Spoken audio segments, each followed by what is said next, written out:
I'm Brian Derrick. And I'm Glennis Meagher. And welcome back to season 3 of Vibes Only. We're back, baby. I kept thinking this morning on my bus ride over, trim spa, baby. Why? Because it's like an iconic. Do you know what I'm talking about? Nope. Okay, this is where our age gap really shows. God. Anna Nicole Smith, she got put on Didn't these. she die? Yes, may she rest in peace. But she had these diet pills called Trim Spa, and they were all over TV, like these ads, and they were like iconic. And she was like, Trim Spa, baby, I'm back. I'm going to have to show From the it to dead. you. Well, we are also back from the dead. It is officially Vibes Only season 3. See? And we are thrilled to be back.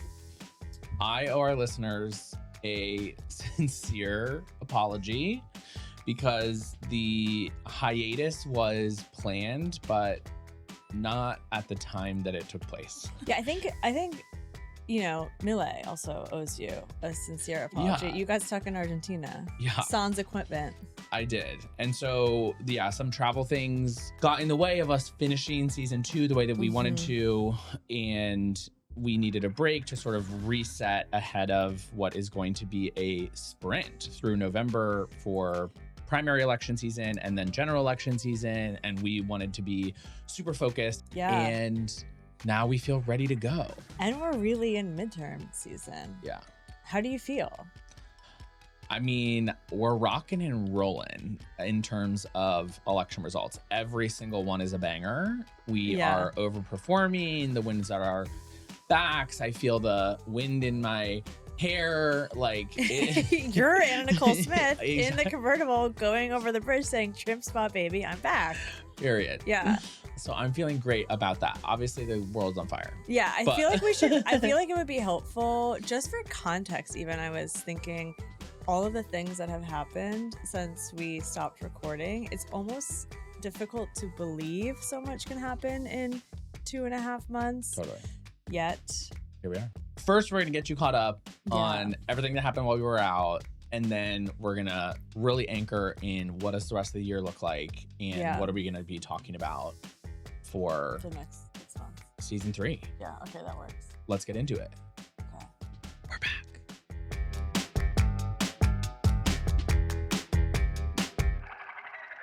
So I was thinking about all of the things that have happened since we stopped recording, which is so crazy, but then also not because America is in crisis. But we'll talk about later also the war in Iran, the unconstitutional, unsanctioned, really no reason war in Iran, additional political violence we've seen, DHS shut down. Longest government shutdown in history.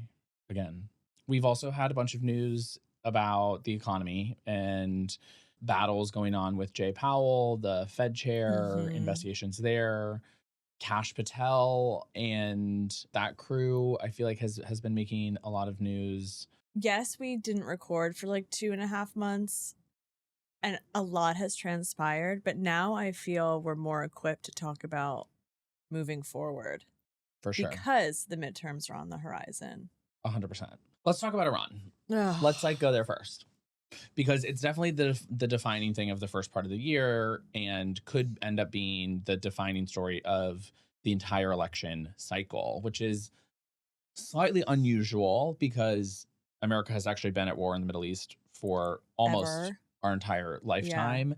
Yeah. And it usually isn't a voting issue, but this time feels really different. Well, yeah, and let's be clear, Trump ran on no new wars. Right. I think that there's 2 reasons. One, you're exactly correct. It's so diametrically in opposition to what he said he was going to do. It's potentially the clearest example. There's a lot more that the facts sort of depend on who you listen to or who you believe. Yeah. I would say things like drain the swamp. He's really filled the swamp and there's more corruption than ever and all of those kinds of things. But like someone in MAGA world might fight with you on that. There's no dispute. There's no dispute that Trump ran on no forever wars, no new wars, and then picked a fight, a war, started a war without any sort of clear justification for doing so. And it has really blown a hole in MAGA. Yeah. In MAGA's coalition. It also, I mean, just double down on that point of no clear reason why, lest we forget the bunker busting bombs from half a year ago that we were told wiped out Iran's nuclear capabilities. Cut to the horrific killing of civilians in Iran by the Iranian National Guard that the Trump administration, as recently as 2 days ago with Rubio's press conference, saying the reason why we're here is for the human rights. And it's like, how rich is that? You're saying this while ICE is killing American citizens. Right. To now we're finding out that Iran is making money off of this war, and we're enriching the Iranian National Guard. I've also read that a key, I would say the Trump administration is calling a win of this war, is because now Trump has a direct line to the Iranian National Guard. And what is he doing on behalf of U.S. oil companies? Negotiating with the Iranian National Guard to allow U.S. oil companies to operate in Iran. Well, that is the second reason that this war feels like an actual voting issue for people, because the price of gas in the U.S. has gone up. I think we're pushing almost $1.50 or $2 on average nationally. It is the largest spike and quickest spike in gas prices that we've seen in our lifetime. Yeah, I think since the 70s. Right, because there was a crisis then. Yeah. People feel it, right?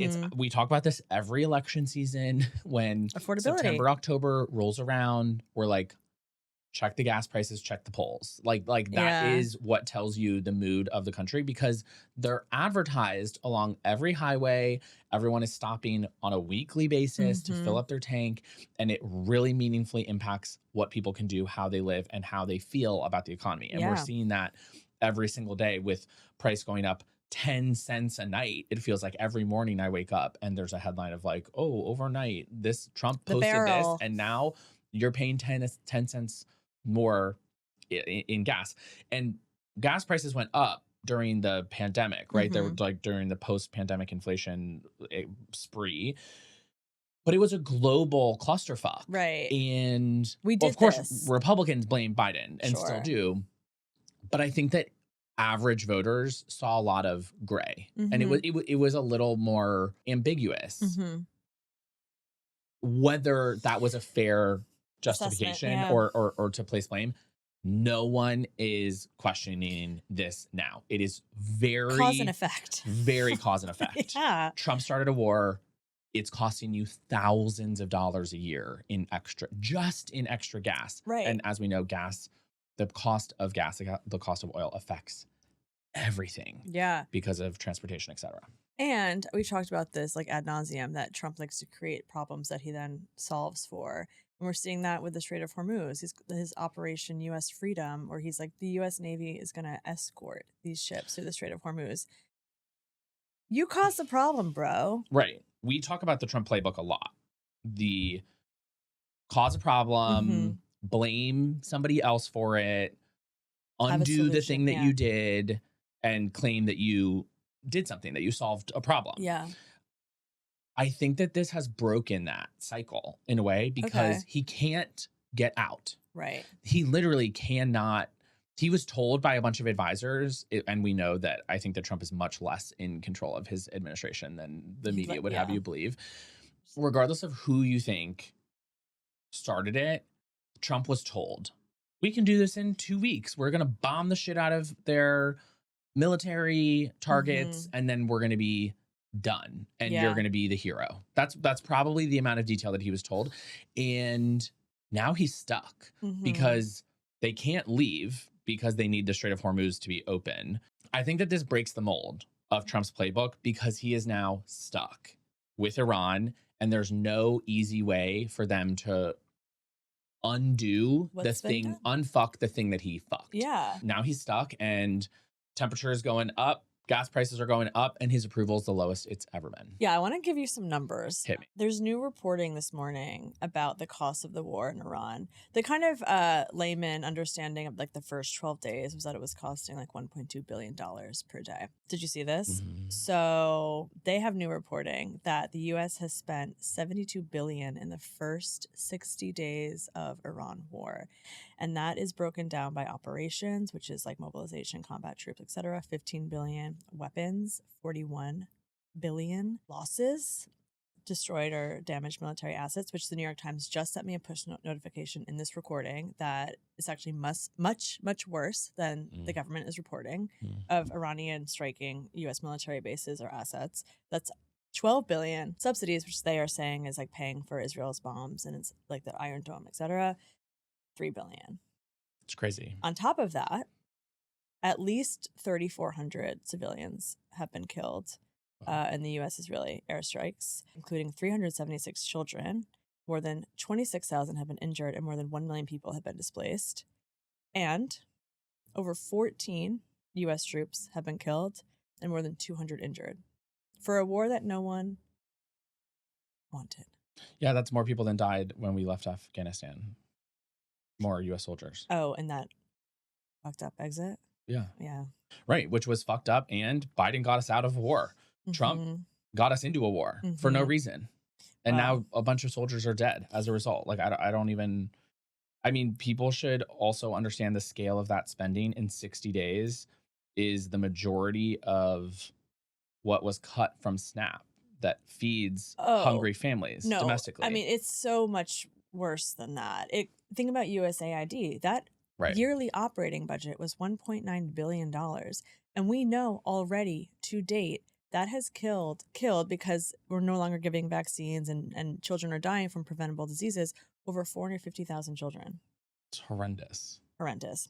Okay, there is an analysis that shows that we could solve homelessness in the United States for less than half of the cost of what they've spent in 60 days in Iran. We could provide free college education. We could provide free school lunches. Right.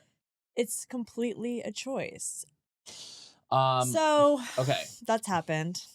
I think that it's worth us talking about because it is going to have such a deep impact on the midterms. Other stuff happened while we were gone as well. Really quick, some things that we didn't have a chance to talk about because we weren't recording, which is the political violence, I don't even know what number assassination attempt on Trump, which 2 things I will say about this.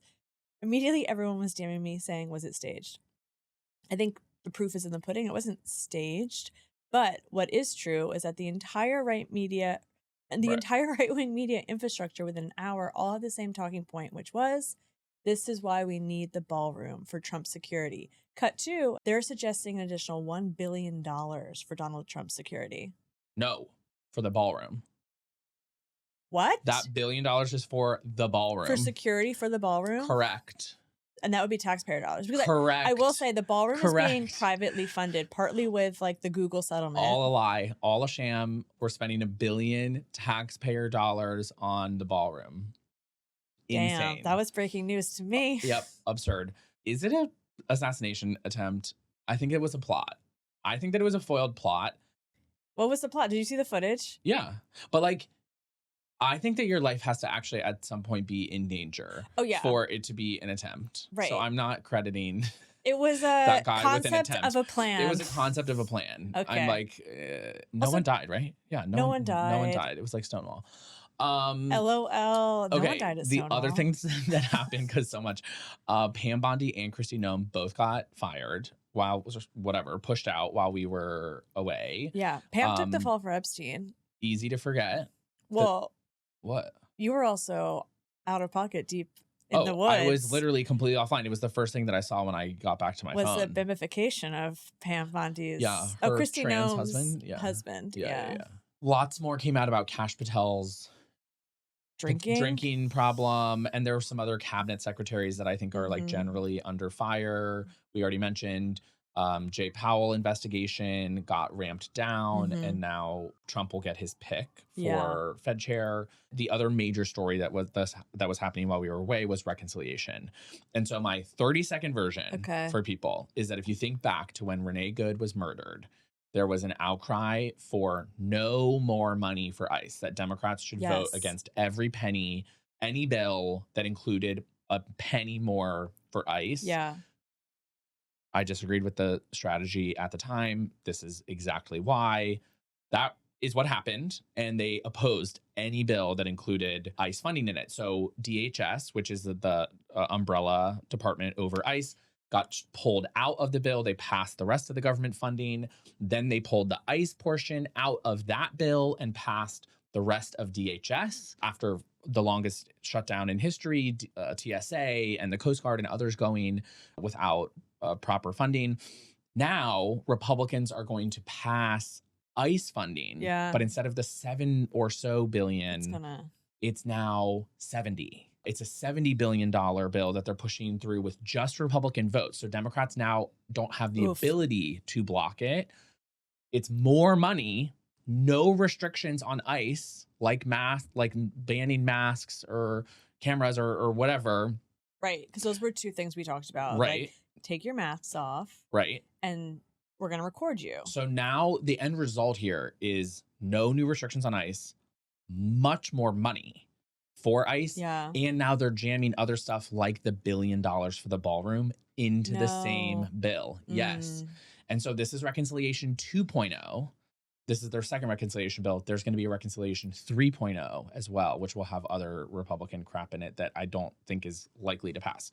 But I feel like we got. We did kind of got. And I understand it. And it was why I had the take that I had at the time, which is like, it sounds obvious, like vote against any ICE funding. Like it sounds plainly common sense to be like, no more, not $1 more is fine for activists, but the Senate should have been fucking smarter. Chuck Schumer should be smarter than that to say they're getting the dollars that they want one way or the other. I would rather have us force our stuff into a bill. Right. Then leave stuff Then just walk out of the room and see what happens after you're gone. Yeah. I want to leave people with some hope though. Not ICE. Oath, you guys did a really great thing. You raised a ton of money for AGs, no?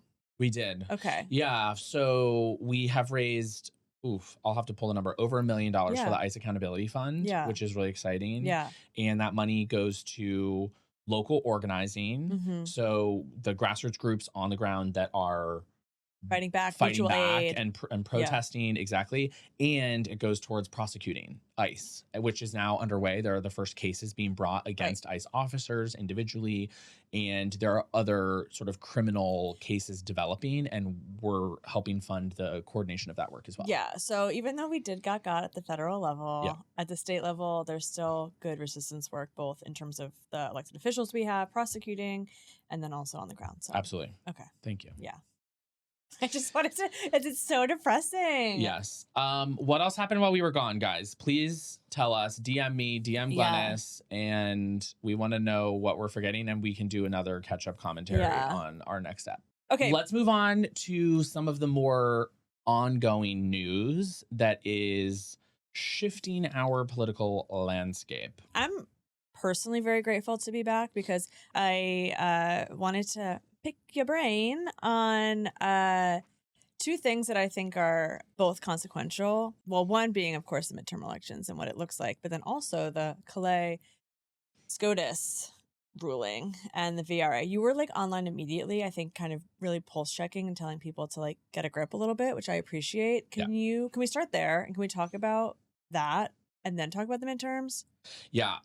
I boarded a flight from Seattle to New York, sat down in my seat, and the Callais decision came out, which I have literally been watching. I get on SCOTUS blog every decision day, waiting for this one decision. And you're like, wheels up. One fucking day that I'm like, I'm going to have terrible Wi-Fi and can't record any video. Yeah. I can't. So I thought you did a good job, though. You got some stuff I tried. online. Thank you so much. Yeah. So this decision, hopefully people have seen explainers either on my Instagram or in other places. I'm going to give very simple high level on what the impacts are, and then we can really dive into like what comes next. Right. This was a case brought by the state of Louisiana by Republicans trying to gerrymander Black voters out of their districts, period. Currently, Section 2 of the Voting Rights Act of 1965 requires states to keep racial considerations in their maps so that Black voters, Latino voters, Asian American people can elect their own representatives and not be diluted among like non-communities of interest, basically. And then there was a requirement for that legislation because of historical disenfranchising of Black and brown communities in the United States of America, whether it be a poll tax or a literacy test or voter ID laws, etc. Exactly. And the Supreme Court has been chipping away at the Voting Rights Act for a long time, and this is the latest step in that process. What they said was it's fine to discriminate against racial groups as long as you claim that it is for partisan gain, not because of their race. But the current coalitions of the parties basically means the vast majority of people of color fall into the Democratic Party, and the majority of white people fall into the Republican Party currently. And that means that you can very clearly make a partisan case while completely basing your decisions on race. But it's also completely insane to be like, I'm gonna gerrymander this map so that Republicans win more. Right. Where's our democracy? Totally. And that was like a previous Supreme Court decision that essentially said the courts have no business in policing partisan gerrymandering at the federal level. Some states have bans, like Florida has a state constitutional ban on partisan gerrymandering. But then you need state Supreme Courts to be able to enforce that. And Republicans have taken over many state Supreme Courts as well. Overall, what this does for the map is it means that Republicans can go gerrymander Black voters out of the majority of the districts that Democrats hold in the South. For many states, it's too late to do that in 2026 because they either already held their primaries or all the filing deadlines have passed. But Louisiana said, hold my beer, we have to delay these elections. Louisiana literally delayed their primary, although there is ongoing litigation about that, in order to gerrymander 1 or 2 Democrats out of their seats. It depends on whether they only go after the Shreveport based district, or they also try and break up New Orleans. Oof. So that New Orleans would no longer have one like intact congressional district, but would be broken up amongst a bunch of rural. And that's kind of the way that it's going to go in Tennessee and Alabama and Mississippi and Georgia and South Carolina and Florida. And they're going to break up the cities that are so Democratic leaning and heavily Black in some cases. Yeah. To now be diluted amongst all the rural counties so that there are no Democrats sent to Congress from any of these states. I need the Supreme Court to shut the fuck up. Yeah. They need to just take a beat. Yeah. We're getting a lot of bad shit from them right now. So the math, because you know that I'm all about them numbers. That's all that we care about. So what this really means is that Republicans could pick up 3 or 4 at most additional seats for the 2026 cycle. The good news for everyone listening is that you're smart and you follow oath, and we, for the last year, have been planning on this exact scenario unfolding. This exact scenario was always baked into our plan. So while everyone else, sorry to say it, but like Swing Left and Vote Save America and the DCCC and all these people are like, and the DNC, we just need to flip 3 more seats to take the House. You've always said the whole time. Oath has been like, we need 12. Yeah. And we've been targeting and funding races to aim for 12, not 3.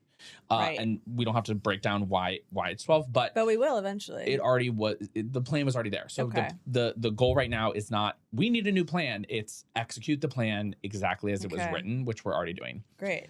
The second thing to be aware of is this really shifts the battle time horizon from what's going to happen before November to 2028.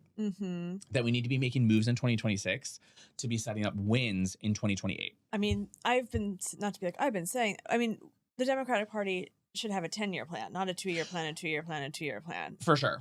So yes, but tell me more. I mean, there's limited options for what Republicans can do post Callais in 2026, but we should expect them to pick up another 10 seats between 26 and 28 conservatively as a result of more race-based gerrymandering. That means that Democrats have to have a plan to redistrict where we can in order to maintain a path to flipping the House in what is almost guaranteed to be a more difficult year for congressional races Yeah. than 2026 is. We feel great about our chances in Yeah. 26, but we have to be thinking about these districts not as like 1 year things, but as 10-year. Yeah. Well, I mean, through 2030 at least. And so that is why we need to now win state legislative races to Yeah. secure Democratic trifectas. That And means houses. control Or of, s- of both chambers and the governorship in much of the Midwest and the Southwest Yeah. in order to pass new maps and neutralize the guaranteed Republican gerrymandering Yeah. in the South. I kind of feel like, when Meryl Streep in Big Little Lies screams at the table. Yeah, will you give us an impersonation of No, that? I can't. I have to rest my vocal cords. She goes, And then she just literally, it's how I feel, because it's just like, to what end? To what end? And then also, what communities are being most impacted by this? We know Republican state leaders, federal leaders aren't thinking about the poorest among us. No. Or the social services that they need. We saw that with the big brutal bill, how they cut SNAP and Medicaid by billions of dollars to give, the top 1% more money. What are we doing? Like, what are we doing as a party? How are we actually fighting? I don't want to say fighting against billionaires, but creating legislation that taxes them appropriately. Right. The shift that's taken place since Trump got reelected has been more in the Democratic Party than in the Republican Party. Mhm. The Republican Party has continued on the exact same linear path of garbage, like of their descent into the gutter that they've been on for 10 years. And that's just piling in on whatever Trump says at an elected official level, just whatever The Trump says goes. magnification of the Republican Party. Whereas the Democratic Party has actually undergone, I think, a really radical change in the last year and a half that's taken place both center left and far left across ideological lines, where there was trepidation before or sort of principled stances. You now find knife fighters and brawlers across the party. And so when Republicans say, okay, we're going to go gerrymander every Black person in the South out of the power of their vote, Democrats are no longer just like clutching our pearls and saying, you can't do that. That's so bad. Oh my God, guys, please, no, don't do that. They're activated. We're now saying, okay, we're going to gerrymander Wisconsin, Michigan, Pennsylvania, Colorado, Minnesota, New York, Washington, Oregon, Maryland, Illinois. Okay. All of those states can get new maps for 2028. Yeah. And Democrats are moving quickly to do the same thing.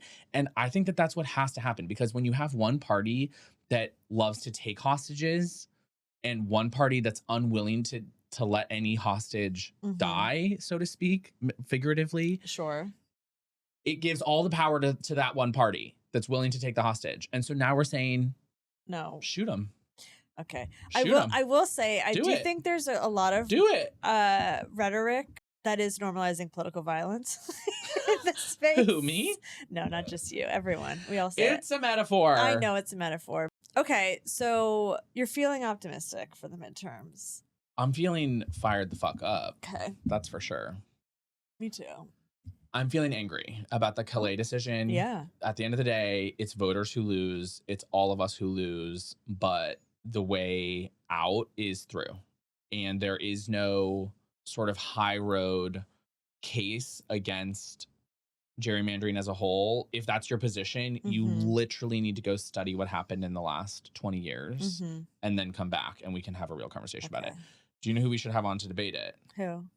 Keith Edwards. Oh, yeah. Who, I don't know where he sits now, but the last time he and I spoke, we love you, Keith, adamantly disagree on this, where he's like, no gerrymandering ever.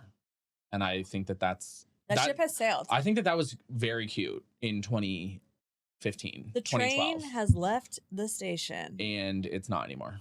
Yeah, sorry. I'm with you. The train has left the station. We have to do what we have to do to protect, again, the poorest among us and the people who most need government to help. The solution has to come federally. Everyone needs to play by the same rules. For me, Democrats cannot hold ourselves to a different standard and play by a different set of rules than Republicans are going to play. We're aligned. Okay. Keith, this is an official challenge. Join us and make your case. We have a lot to talk about this season, and it's what you and I love the most, election season. So that's our goal for the next, 6 months? When is the election? November 3rd. So it's early in the month. You know, my birthday is November 7th, so it's always We're gonna be partying. No, it's always We're gonna be partying. Dicey. How things go. Yeah. What old are you this year?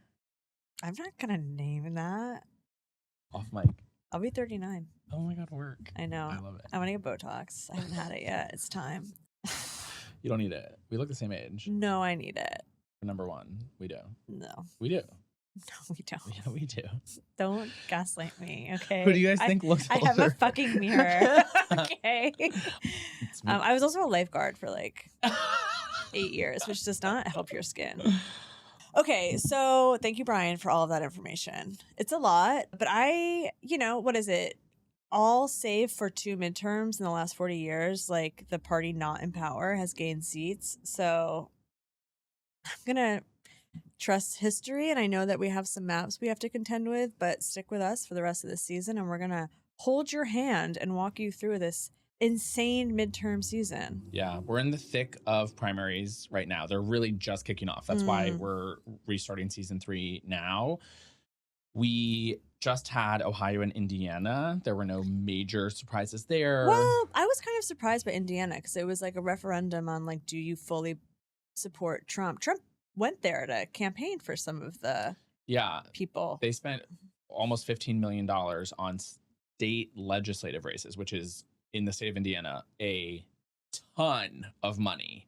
That's a ton of money anywhere, and the fact that it's happening for state ledge races, crazy. And it was purely retribution. Indiana decided not to gerrymander. I know. And Trump wanted revenge out of it.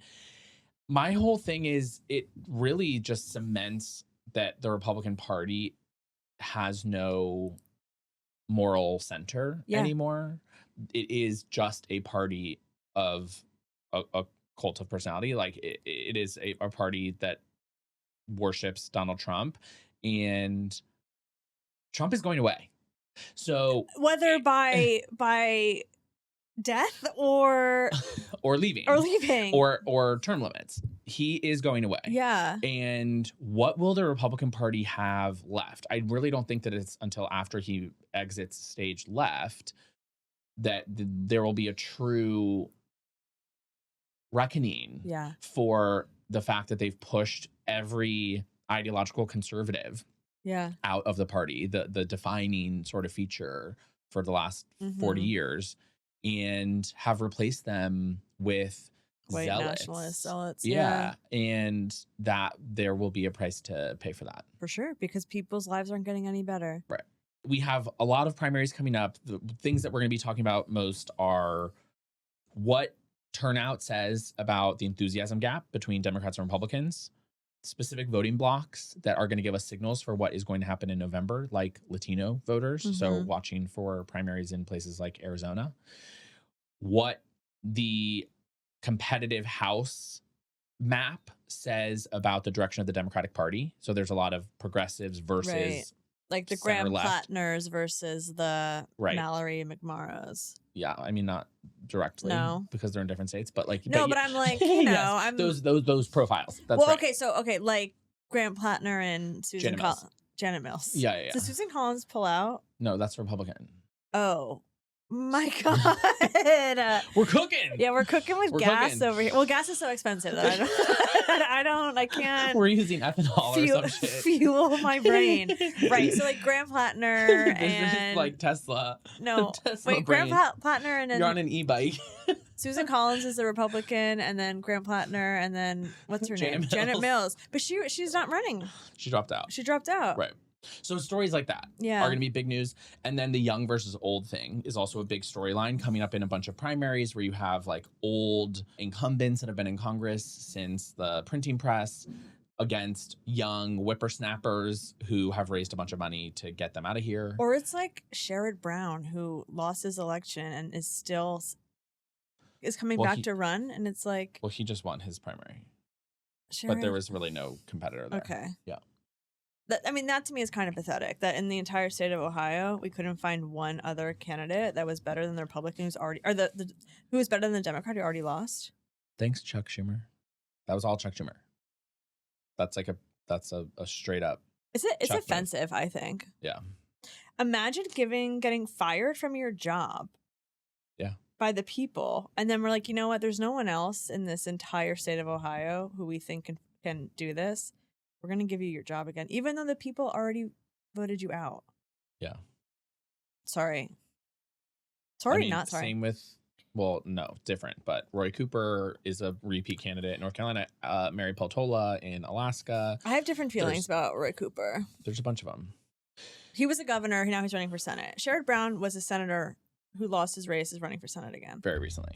We will have a lot to keep you guys up to date on throughout primary season and headed into November. I know that people are freaking the F out, and it feels like the midterms are forever away, but it's actually all going to happen super quick. Yeah. And we'll be here all throughout to break it down for you.